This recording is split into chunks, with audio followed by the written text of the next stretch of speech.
One of the ideas that's been growing on me is that we don't know our history very well, and there are a bunch of reasons why we don't know our history very well. One of the real problems, and it is a huge problem in American history around the doctrine of holiness, is that the predominant American religious historians by far have been Calvinists that have not seen the value of the shaping of the American mind by Methodists. They feel like there was a heterodox perspective given by Methodists that was a little bit deviant from the scriptural norm, and therefore, either because it was undervalued, little work has been done to capture the significance of the history of the Methodist mind as it shaped American history, or it has been theologically misunderstood and therefore misrepresented. For instance, if you were to read the best books today about evangelical history in America, you're going to get the first and second Great Awakenings predominantly through the speakers of the Reformed persuasion. And yet 19th century America was clearly the century of the Methodist. 40,000 Methodists somewhere at the turn of the century, but by the time you got to the 20th century, 1 out of every 3 people professing a Christian experience in America were Methodist. Now then, if the 19th century was the century of the Methodist, why isn't there a good, dominant intellectual history about how Methodism shaped the American mind? And the answer is this: we don't understand ourselves very well. How many people here, for instance, come from a holiness background and denomination? Raise your hands. Okay, now, put your hands down. How many of your denominations were started from 1890 forward? Raise your hands. How many before that? Raise your hands. Okay. Let me say, about a third of the denominations were started then in the 20th century as a response to the modernists. However, the holiness movement in America was a long-lived dynamic entity well before the fundamentalist liberal debates. And so then secondly, the vast majority of holiness thinkers stayed within what was called the mainstream of American religion. Now, that's not meant to be an offensive term. Mainstream for one reason: the masses of people that identified themselves as such. So if headed into the 20th century, there were 10 million people who identified themselves as Methodists. They called that the mainstream. It wasn't because it was a more valued thought as far as the quality of the thought. It's just the amount of adherents it had. So if in this lecture you hear anything about the mainstream or mainline, that's not to be a detractor from your various represented denominations. It's just simply to signify that you had about 10 million adherents in this broad group of people who were influencing the nation. The second thing is there is a tension underneath all of this lecture. And that is, when America was founded, it was founded on a philosophy of optimism, and yet there was a pervasive Calvinist climate in America, and its central axiom of faith about the human being was, on his or her best moment, he or she is only going to be depraved, and God will never break that depravity until you get out of the world. So here's the tension underlying all of the formal lecture I'm going to be giving this morning. How do you deal with that intellectual problem when America is growing as a free new nation trying to promote the optimism of freedom, only to realize every time the same Americans gather in church, they're doctrinally told that they're never going to be free on their best moment? Now, today, I'm going to go through a lot of water. As a matter of fact, I had a nightmare last night that I fell asleep while I was delivering this lecture. Woke up at 8 o'clock this morning and I was practicing still. And only to find out I really was. But you're going to have to dig deep. Now, many of you know, probably in 11 years, you've never heard me take that approach, but I don't apologize for it. It is time for us to take the plunge to understand where our roots and moorings are. Now, these aren't the biblical roots, but these are the roots as they engage intellectual history. As the new American Republic was celebrating its 25th birthday since declaring its independence, from 1776 to about 1800, American Christianity was redefining itself on its new fledgling journey into the 19th century. Despite the reality that Christianity in the new republic was this mishmash from complex transatlantic contexts, and accentuated by the fact that peoples from varying denominational influences now met in a new melting pot of a diverse and expanding corporate society, a civil religion was developing in the nation that began to reveal the nature of the spiritual house known as American Christianity. Given the complex individual nuances of the varying histories of Christian thought, expressed in the variety of people groups comprising 19th century American society, the architecture of this new spiritual house of Christian faith was surprisingly simple in its civil form.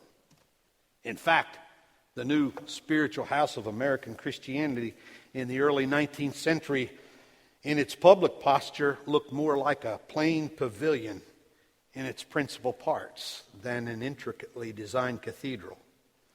The roof and highest mark of this house was the concept of liberty, the reason for which the republic was raised.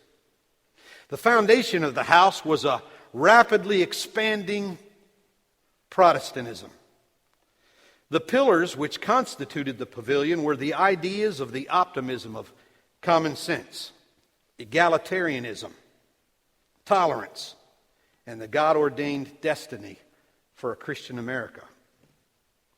The first American census was taken in 1790. The demographics of America, one decade before the 19th century, were surprisingly homogeneous. As a matter of fact, America has never been so unified as in this period of history. The percentage of the population formed by each nationality was 83.5% English, 6.7% Scottish, 5.6% German, 2% Dutch, 1.6% Irish, and all others 0.6%. So one could quickly gather that since the English population was so great, Anglicanism, the Church of England, would naturally be the most prolific, right? However, the peculiar nature of colonization, coupled with American descent from English rule via the Revolution, reveals a radically different picture. In 1780, there were 406 Anglican churches in America, 749 congregational churches considered in England to be churches of dissent. Taking care not to overstate the case, it could be rightly inferred that of the 1,155 colonial churches having roots in England, dissenters had nearly twice the representation in America as did the churches under English control. The vast majority of these congregational churches that carried the spirit of dissent were in the northern colonies. Perhaps this is best reflected in Edmund Burke's speech to the British Parliament 5 years earlier on March 22nd, 1775. He was addressing the American Rebellion. Burke reported that religion in our northern colonies is a refinement on the principle of resistance. He added that religion is a principal energy for the American people.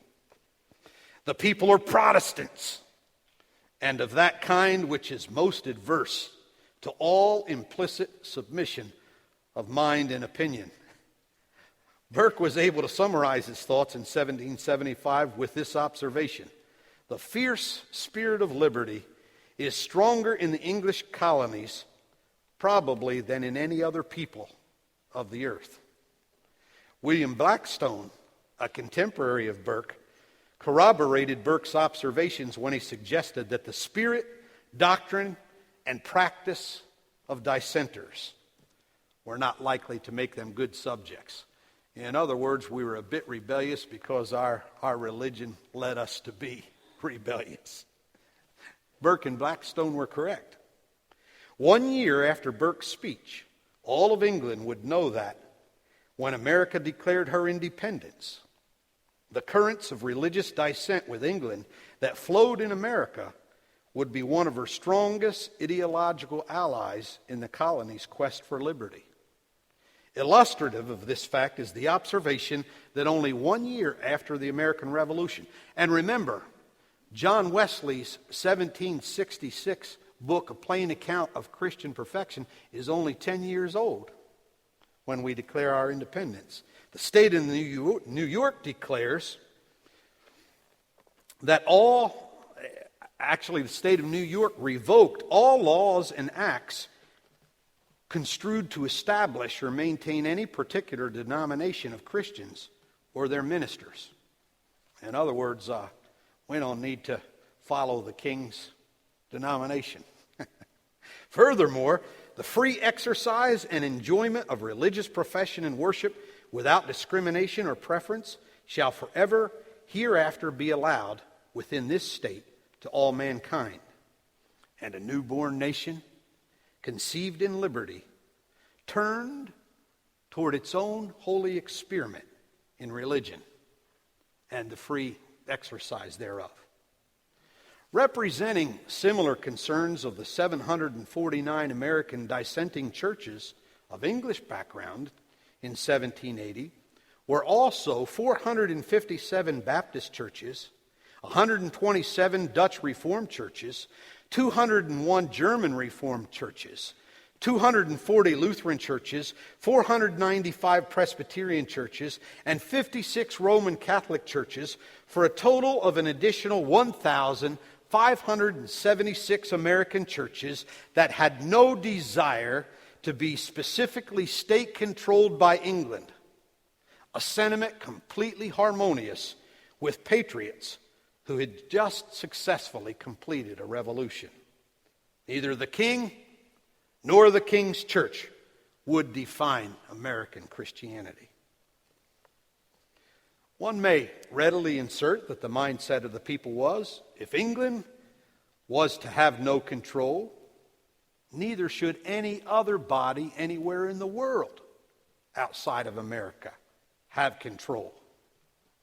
This idea proved itself in many, many ways.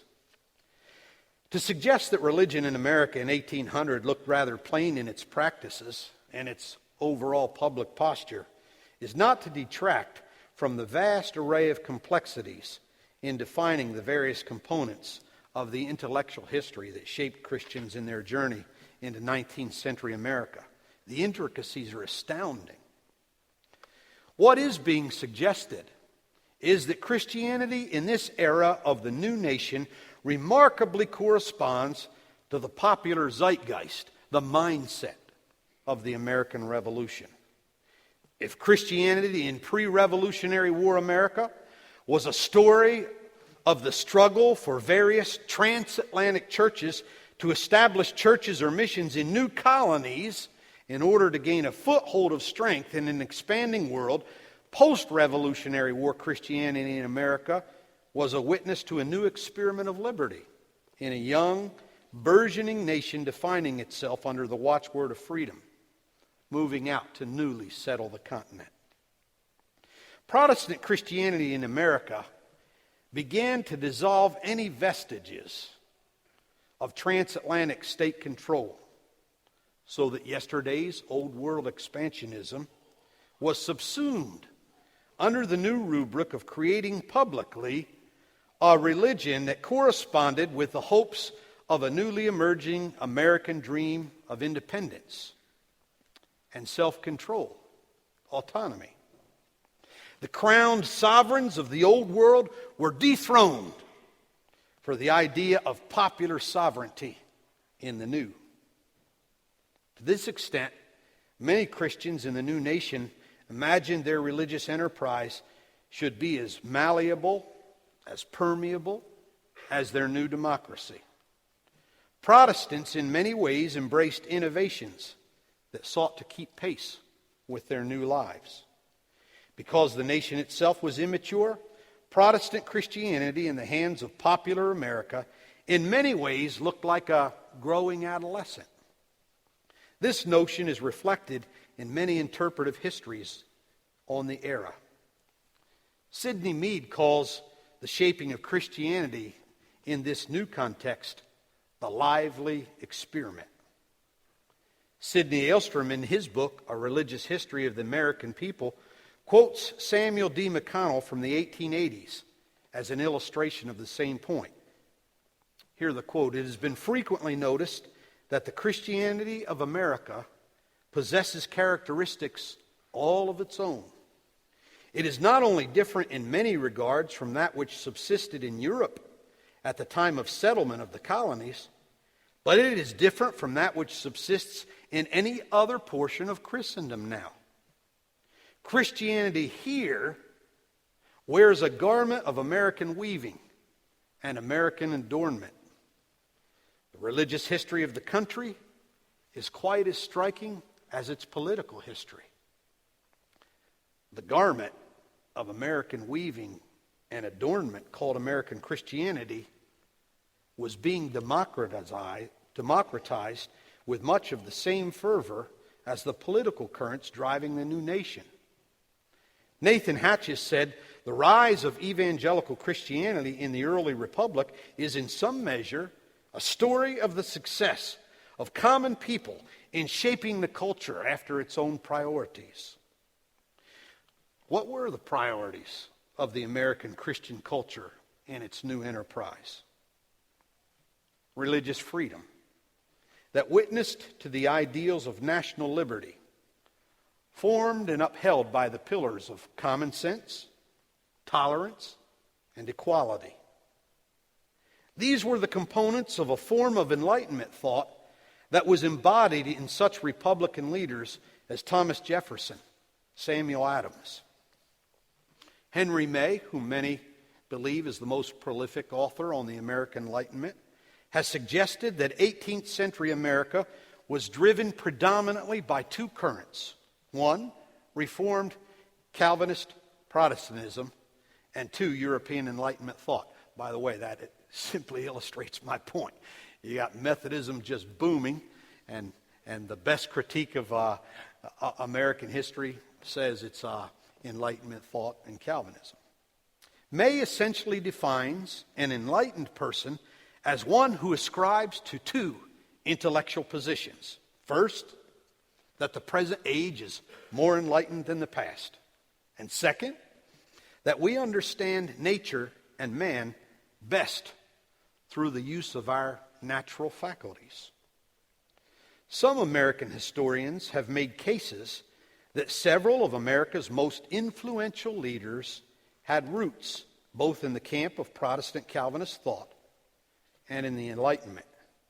Integrating the Bible as a foundation for truth with natural law and empirical thought became the agenda of many prominent American Protestant thinkers. In addition to Jefferson and Samuel Adams, Thomas Paine, Samuel Hopkins, Jonathan Edwards, James Madison, Benjamin Rush, John Witherspoon, Cotton Mather, and John Adams, pretty heavyweight group, may all be cited as people whose thinking was shaped by such a dual influence. Some discussion is necessary to give the background for how the Enlightenment rose to such influence in American history. Well, in America's transatlantic mother, England, profound social and intellectual change was taking place and had been since 1688. These changes came to be recognized in this historical period termed the Enlightenment. This ideological trend was carried to America in a variety of ways. The Enlightenment originated in England in the philosophy of John Locke, the science of Isaac Newton, the political commentary of Thomas Hobbes, and it reached its peak in the mid-18th century in the writings of Voltaire and Jean-Jacques Rousseau, and in the French Revolution. Also in Scotland, in the philosophies of David Hume and Francis Hutcheson. In Germany and Italy, it was Immanuel Kant, Gotthold Lessing, Cesar Beccaria followed the lead of the English and French philosophers. In the early 18th century, Americans learned of these developments in European thought from common journals. People like Jonathan Edwards subscribed to those journals. They learned about it from the lectures in the universities, from emigrating scholars, from correspondences, from American collections of fine European books. The brutal religious wars in Europe, precipitated by the Reformation, eventually created some tolerance, where instead of killing one another because of differences, people in the post-Reformation allowed the diversity that was wed to the Renaissance's heightened view of human capability. These attitudes were merged with a new empiricistic, inductive science of the 17th century, and together they birthed Enlightenment thought. The Enlightenment's best self-expression was characterized in general by a metaphysics that emphasized the authority of human reason, the necessity for political and intellectual liberty, the perfectibility of the individual, and the human capability to shape history.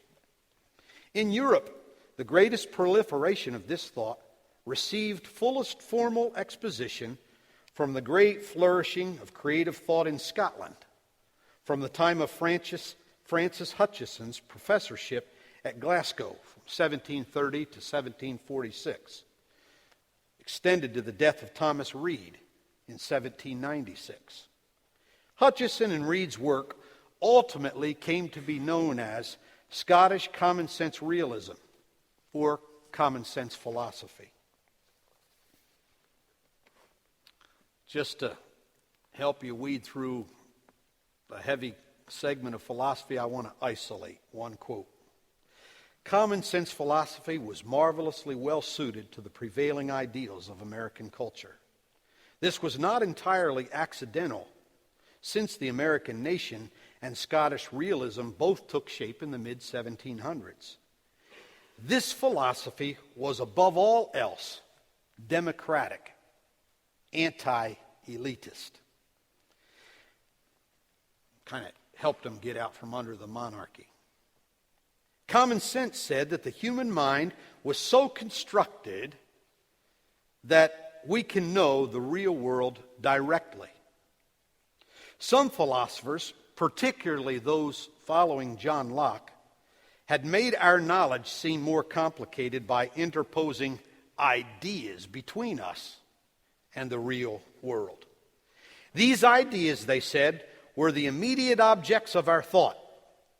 Hence, we do not apprehend external things directly, like this pulpit. There's an idea between me and this pulpit. But we can only know something like a pulpit through the ideas that come to our minds.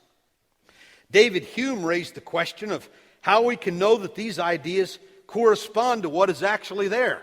How do I know that what I think is a pulpit in my mind is really the pulpit that I'm knocking on? The answer of Thomas Reid, aren't you glad you're studying this? The answer of Thomas Reid, the principal formulator of the Scottish common sense philosophy, was akin to Samuel Johnson's kicking a rock to refute a similar theory proposed by Bishop Berkeley. Reid said that only philosophers would take this skeptical doctrine seriously with its absurd implications. Everyone in his senses believes such truths as the ability to know such things, and it was as natural as one's ability to breathe air. If philosophers wanted to question such truths, so much the worse for philosophers. The common sense of mankind, whether of the man behind the plow or the man behind the desk, was the surest guide to truth. The democratic implications are obvious. In anti-elitist American 18th century America, common sense became a revolutionary watchword. As Thomas Jefferson recognized, it provided one basis for a new democratic and republican order for the ages. Monarchs that were going to interpose their ideas and interpret them to the masses was simply going to be a gauche system. At the turn of the century, Americans saw democracy being promoted in Jeffersonian Enlightenment ideals. The foundational premises that God's truth is a single unified order and that every individual can know truth via common sense created an atmosphere of optimism that fueled the spirit of democracy. Common sense and deductive empiricism provided the new nation with a basis for establishing a national moral order, and enlightened ideas would adapt easily to a later emerging scientific epistemology. Most of the leaders that shaped the young nation joined Jefferson in embracing enlightened modes of interpreting history, government, law, God, man, and the ability to shape the future. Mark Knoll has observed, in the decades between the Revolution and the Civil War, almost all Americans, especially Christian ministers who ventured into print, relied strategically on this weight of self-evident truths. You remember your own history? We hold these truths to what? To be self-evident. And over again, such promoters of this truth expressed repeatedly the conviction that the best reason which anyone can have for believing any proposition is that it is so evident to his intellectual faculty that he cannot disbelieve it. The end result? In a republic that declared its independence as being a self-evident truth of God, it became explicitly apparent that Americans believed their ideology so sacred a cause that they considered themselves the new sovereign people, chosen by God to promote their autonomy. What was their autonomy? The pursuit of life, liberty, and happiness. With such equality and enlightened thought setting the norm for traditional values, Americans pursued their lives under the rubric of what Gordon S. Wood has called a democratization of the mind. As Ralph Waldo Emerson summarized before Harvard University and later the Senate of America concerning his enlightened nation, a nation of men will for the first time exist because each believes himself inspired by the divine soul, which also inspires all men. What's this got to do with our history when it comes to spiritual things? Well, what was born on the heart politically and being expounded academically manifested itself religiously.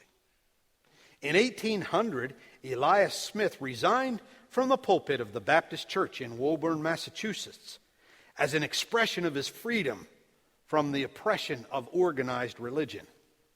On July 4th, 1809, he admonished his listeners at an Independence Day speech to be Republicans indeed. Many are Republicans when it comes to government, he said, and yet are but half Republicans, being in matters of religion still bound to a catechism, creed, covenant, or a superstitious priest. Venture to be as independent in things of religion as those things which respect the government, in which you live. While Smith's impulse to be as free religiously as the country was democratically seems radical, it is significant to note that he became a part of a movement called the Disciples of Christ that embodied identical impulses to the end that they distinctly marked the movement's religious character.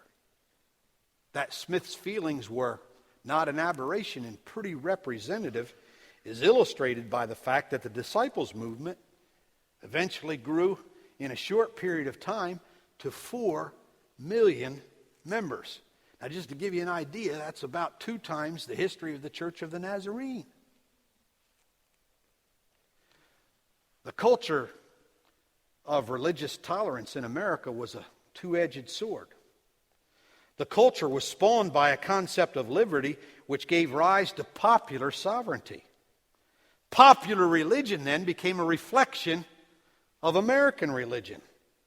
However, this new religious culture fed back into American culture, giving added momentum to the Democratic Republican. In other words, since these types of religion appealed to popular culture and they became quickly embraced by popular culture, American religion then became to reflect popular culture. Popular indigenous expressions of the Christian faith became powerful movements among everyday common people in the new nation.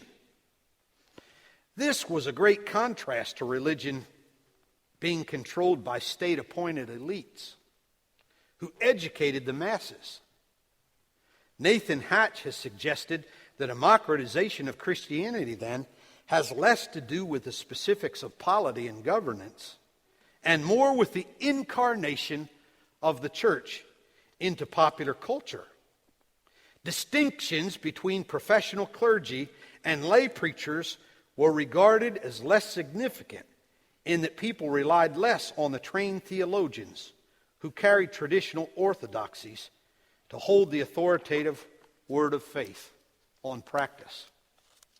Now, what's important for us to recognize here as we go into the final part of this lecture is Methodists targeted popular culture.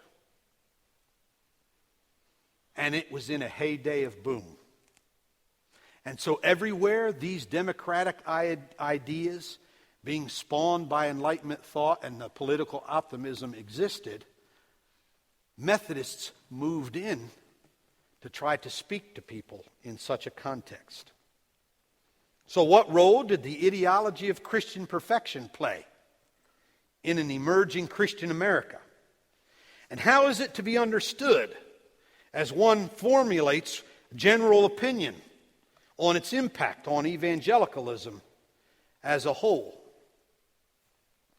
Well, this essay will address the period from 1840 to 65 right now that seems to be a preferential interpretation in that it addresses this significant question as to why Christian perfection became so prolific in this era. The common interpretation is, well, since popular religion became a part of the American frontier, this newfangled holiness type of religion was acceptable as one pluralistic thought. And I'm going to suggest that's dead wrong.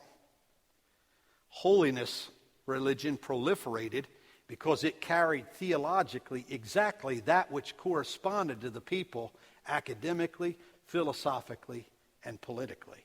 In other words, it best spoke the language that carried the hopes and the optimism for the new nation. So, I have 2 answers, and I can't find these answers anywhere in the records right now as they exist. 1, Christian perfection has been defined by some as the grand depositum of Methodist doctrine. Bruce Moyer, the president of Bernard College, suggests this, as many others do, in his dissertation at Marquette University. In the era from 1820 to 1860, Methodism increased from 2,700 churches, are you ready? From 2,700 churches to nearly 20,000 churches. 10,000% increase. That wouldn't be bad on Wall Street at this particular period of time. Yeah, you think people would get the idea that something was happening? And so I'm saying one reason why Christian perfection proliferated isn't any more difficult than to realize it had 10,000% more churches in which it was potentially being proclaimed. Number two, Methodism's theological tenets offered a solution to the inescapable Calvinist problem of how theologically one could deal with the limiter of depravity. It helped people get around a theological problem, and it enabled them to feel more American all at the same time, because that was the great experiment of America. Concerning the first point, one may readily observe from the data regarding Methodist growth cited that the simple phenomenon is when Methodist churches sprang up in nearly every community, potentially it created the possibility for perfectionist understandings to infiltrate that community. While the certain disclaimer must be made that not every Methodist congregation would have been in touch with its doctrinal heritage, it still must be noted that there was a potential impulse towards perfection wherever Methodists were. And they were everywhere. This is not to suggest that the potential was everywhere actualized, nor can it be overstated that its influence would prevail. It simply was potentially present. This is an important point. And I'm going to get just a bit personal here, because if you went to Southern Wesleyan University, Indiana Wesleyan University, or Asbury College, they're going to represent that this was a sectarian interest that was so far removed from the mainstream, it ought to be abandoned. And I'm telling you, it is the natural, intellectual, social impulse of 1 out of every 3 Americans by the time we move into the 20th century. It is anything but marginal. The confluence of freedom, optimism, and revivalism really worked well for a denomination that held that prevenient grace created the mechanism for egalitarianism, in that all people could respond equally to the grace of God if they would. The whosoever will may come doctrine of the Methodists seemed more concomitant with the self-evident political truths and popular philosophy of human capability embraced by Americans than did the Calvinist system of predestination and election.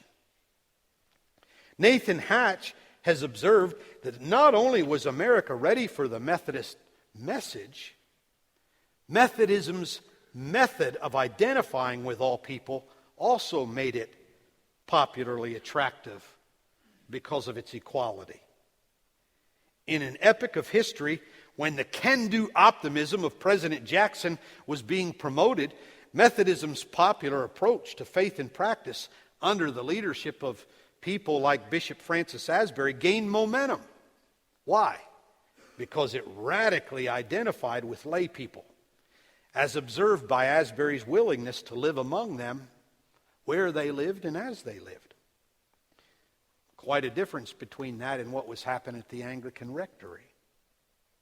When Bishop Asbury was asked about the success of his growing denomination, he attributed it to the rigors of the itinerant ministry among the people.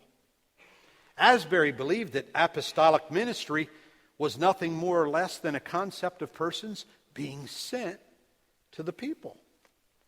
One of the later presidents claimed that Asbury knew more Americans face to face than any other American. He explained that not many other denominational leaders were riding 5,000 to 6,000 miles a month for an $80 annual salary and preaching daily. Asbury would frequently hold camp meetings, make hundreds of pastoral appointments, and annually ordain more than 100 pastors. Like Wesley before him, Asbury's willingness to dwell among all people bolstered the optimism that all people were welcomed, that in the Methodist system they were valued just like in the American ideals. Such leadership epitomized the ideals of America in the days of Jefferson to Jackson. It wasn't an accident. The second observation regarding the proliferation of Methodism in this period, and this is before the schisms, that's why I insist on calling it Methodism rather than the holiness movement. You understand? This was pre-Wesleyan, pre-Free Methodist, pre-Nazarene, pre-the holiness Pentecostal denomination. So that's why I use the single term of Methodism. The second observation regarding the proliferation of Methodism in this period merits significant consideration. That is the suggestion that Methodist theology offered a solution to the prevailing intellectual problem of the day, which simply stated was, how could any society optimistically progress if it only lived with the limitations of human depravity?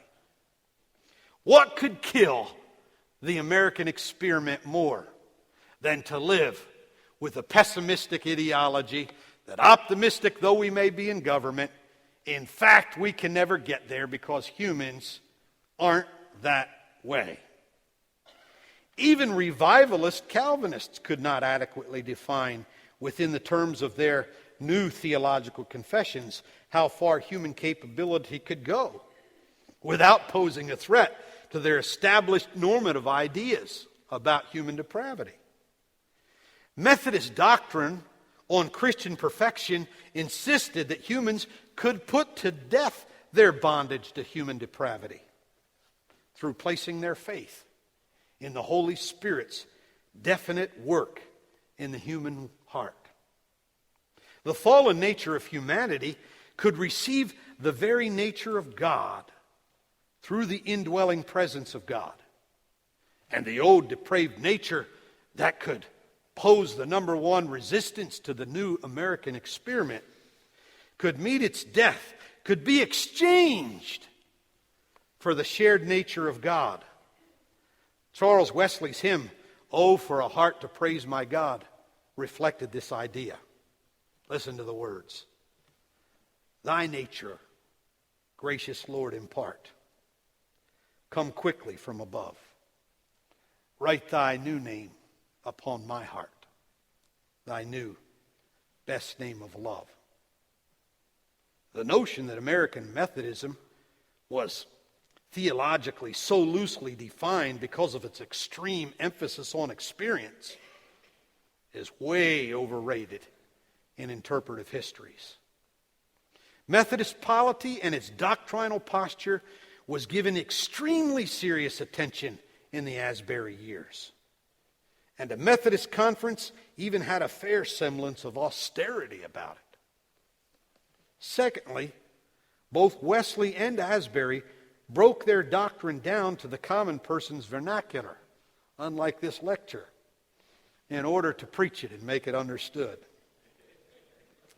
This made inroads for their preached subjects to be understood by their audiences, and the doctrine of Methodism, popularly preached, was eagerly embraced by many.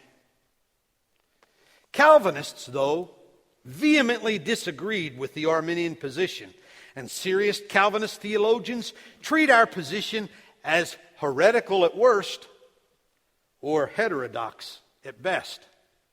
If you don't believe me, take a 10-minute drive to our neighboring seminary and ask them what they think about you.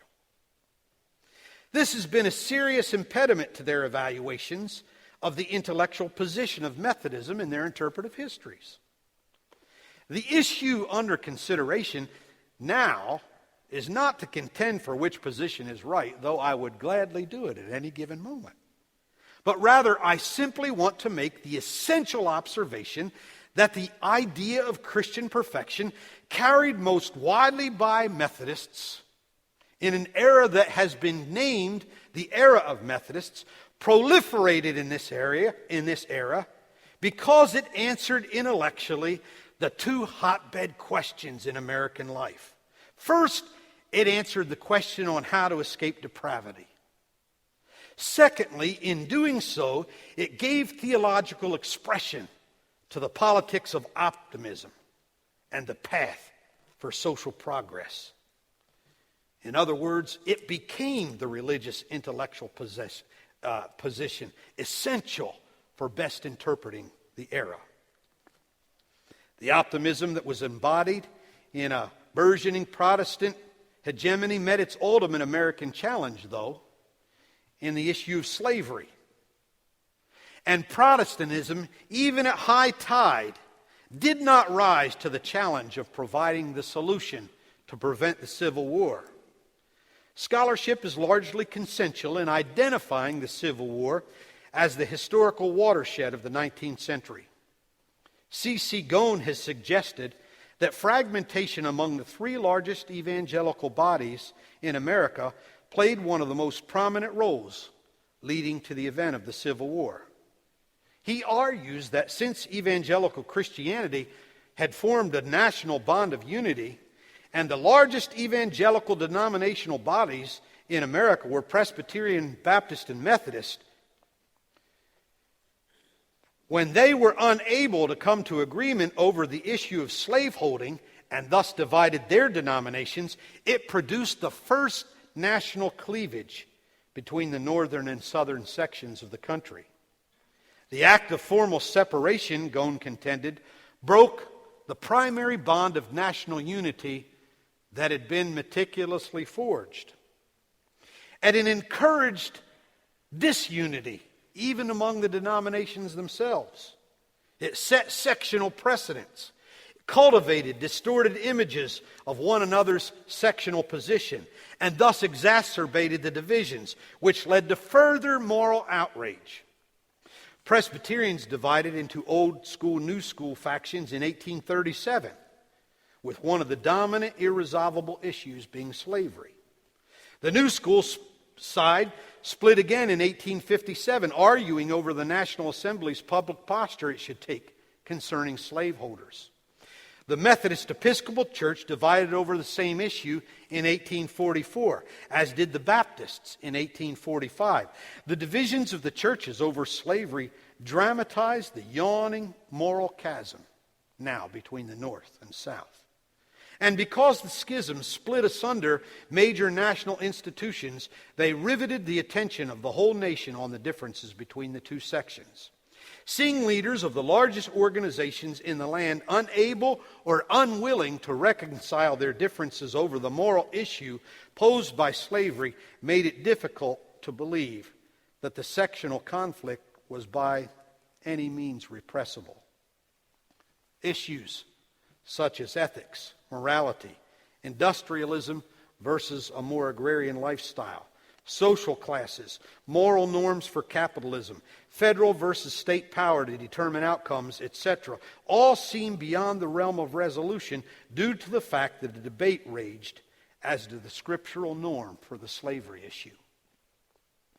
Some contended that the liberating truths of Scripture could ideally subject no human to slavery, while others recognized that the apostles of the New Testament addressed slaves in relationship to their masters, and they interpreted Scripture as not mandating emancipation, but charitable relationships instead with their slaves. Non-abolitionists felt that their Christian duty was done as they undertook for the pastoral care and spiritual well-being of slaves by Christianizing them from heathenism to Protestantism. Revivalism remained constant on either side of the Civil War and throughout the conflict from 1857 to 1858. Eventually, because of the irreconcilable differences, the heyday of Methodism was fragmented. Presbyterianism, Baptist life. And historians say that Protestants actually helped to spawn the difficulties. The financial, emotional, and ideological consequences of the war were devastating. As the nation after the war began to rebuild, reestablishing an evangelical Christian America was paramount to many. But those disillusioned that a religion that could not adequately meet the needs of the nation should no longer be the representative expression of the nation sought for new light to progress beyond recent failures of irreconcilable differences. That, more than any other thing, set up the context for modernity. Charles Darwin began to say, in the ashes of the Civil War, it's not Protestantism that makes humans progress, but it's science. And remember, the Enlightenment had already held up the open door for science to be a normative expression for social life. And so Darwinism began to capture the American mind in the ashes of the pessimism created by the inability to be reconciled. The cost to American religion of these divisions can hardly be overestimated.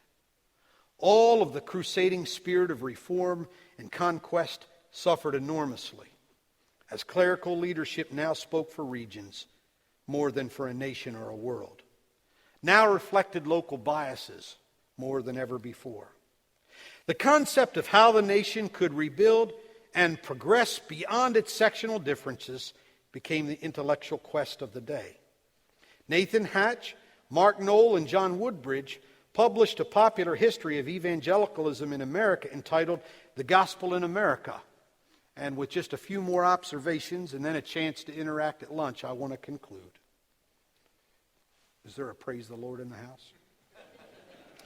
In it, they describe the years 1870 to 1930 in America as the time when evangelical Protestantism went through a great divide. The rise of Darwinism, skeptic social philosophy that, like the French Revolution, had been unable to do before, now overthrew religion because of its pessimism in the Civil War. German schools, lauded in America for their excellence, had been educating students in a new scientific worldview that brought into question long-established traditions of Christianity by studying it comparatively with other religious thought and ancient world religions. The scientific study of such religion sought to demythologize ancient proclamations of religious truth, reinterpret it from modern scientific perspectives of truth. Such inquiry brought into question long-accepted biblical accounts of miracles, the virgin birth, a historical Jesus. And of 700 scholars listed in America's Who in 1900, over 300 had studied in Germany. The theologians who returned from German academic life used their new perspectives to change the traditional views of evangelical America. The final point of Hatch, Knoll, and Woodbridge's critique of modernism posed a challenge to traditional evangelical Protestant dominance, simply alluded to the high element of change in the social context of American society. Not only were intellectual values changing and responding to the crisis of the Civil War, as Reconstructionism began to take place and America began to grow, American prosperity grew, and the depersonalization of gigantic industrialism, with appalling working conditions for many laborers and cutthroat competition, posed itself in a mad dash for the dollar and brought with it the problems of immigration, so that now into what was a once unified Protestant hegemony, many people from Roman Catholic, Jewish, or even unchurched backgrounds inundated the city parishes where American evangelicals had once held forth. Even the many Lutherans from overseas, not even to speak of the non-Protestants, simply did things differently than America's traditional evangelicals. Now, it's interesting, exactly in this time, as the intellectual question posited itself, how can a nation get over the disillusionment created by a war within itself? On that exact premise, in 1867, at the end of that war, the Holiness Revival for the camp meetings for the national promotion of holiness began to proliferate. I want to suggest again that this is no accident and must never be construed as an accident of zealous sectarian people. the time was right so that the American mind had to have a way to answer the question, how can one ever stop the raging and fighting within to be whole again? And again, Christian perfection had the answer. The way to stop a war within the soul of a nation is the same way one stops a war within one's soul. And that is, the things that would divide and cause the war can be brought into harmony by the unifying love of Jesus Christ, who would put to death the enemies of our soul. And so, the ensuing 30 years after the Civil War corresponded to what America was looking for, what Darwin was trying to give to the people was a hope for progress, and he said it was naturally induced. What industrialism was hoping to do to prosper people who had been ravaged to poverty and ruin. What the social sciences were hoping to do in liberating people in bondage. The Methodists, at this time, not only Methodists, but Christian perfection people, were able to come and say, I have a theological answer. I know a way for harmony, even in the midst of the ashes and the ravages of war. That is, there is one who can stop the war in the soul. There is one who can bring harmony.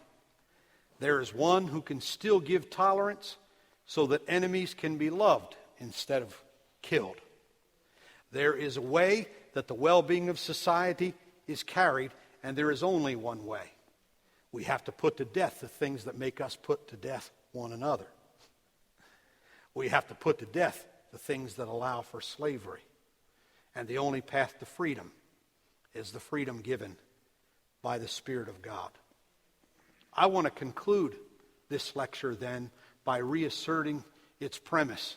And we've waded through a lot of formal professional waters to get there. We need to recover, particularly in our holiness denominations, the reality that holiness thought is anything but a sectarian impulse on the margin of the history of America and therefore the history of the world. To the contrary, the expression of holiness theology has embodied the best, most formative, most commendable answer to the problems that have faced the shaping of what many think is the greatest experiment in the history, certainly of recent humanity. And that is, the path to progress for any human being never rises beyond the ability for a human being to get beyond the limitations of himself or herself. But there's good news. Our confession isn't that we will only live with self-limitation. Our confession is that the limitations that cause the disease that impede the progress of humanity find their death in the emancipating work of the Spirit of God, who sets every human being more free than Lincoln was able to set the slaves free by an Emancipation Proclamation. There is something that takes us from the bondage of ourselves to enable us to progress beyond ourselves. And it is in the experience of the sanctifying, liberating, slave-killing work of the Holy Spirit. And it can stop the war in the nation, in the world, but for it to do it, it has to stop the war within your soul. Wesley Biblical Seminary, therefore, today is not a sectarian school on the margin of intellectual history. It is the broadest proclaiming institution that answer the most difficult questions to the human experience in America and around the world. And therefore, we take time to proclaim the doctrine as a central unifying theme because we believe it is the central question and the central remedy that we not only ask, but that we seek from God in order to give us the best path to the well-being of a future. Well, thank you for listening, and I have 5 minutes, but I think I'm going to dismiss you, and if we have any questions, we can ask them at lunchtime. God bless you.